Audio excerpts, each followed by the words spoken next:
Quand l'Europe ouvre ses frontières aux migrants, Israël les ferme. Le Premier ministre israélien est venu ce dimanche à la frontière avec la Jordanie pour poser la première pierre d'un mur qui devient donc le 4e mur entre Israël et ses voisins. L'objectif est assumé, ne pas se laisser submerger par les réfugiés syriens.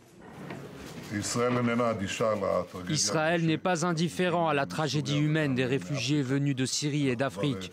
Nous nous sommes déjà occupés avec dévouement d'environ 1000 blessés syriens.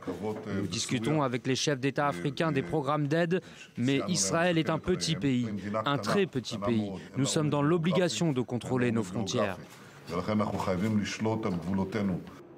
Israël s'était déjà vu dans l'obligation de contrôler ses frontières. En 2013, une clôture électronique de 240 km de long était érigée à la frontière avec l'Égypte. Un ouvrage qui réduisait quasiment à zéro le nombre de migrants africains passant par le Sinaï égyptien. Plus de 50 000 étaient auparavant venus, essentiellement d'Érythrée et du Soudan, mais tous, en Israël, ne partagent pas ce réflexe sécuritaire. Le chef de l'opposition, Yitzhak Herzog, a appelé samedi l'État hébreu à accueillir des réfugiés de Syrie et pour ceux, il convoque la mémoire de la fuite des Juifs au cours des conflits passés. Une déclaration qui résonne comme un séisme en Israël. La démographie juive constitue l'un des sujets les plus sensibles et l'État hébreu est toujours officiellement en guerre avec la Syrie.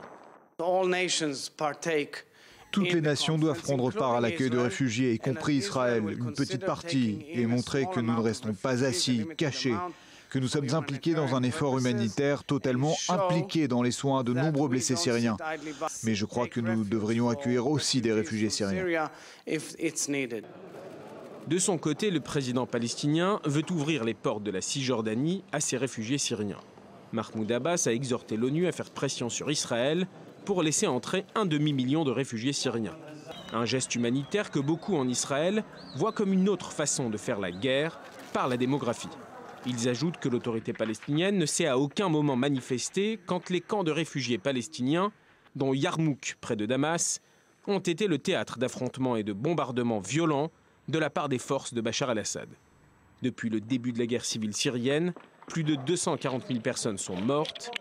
La moitié de la population syrienne est en fuite, soit près de 10 millions de personnes.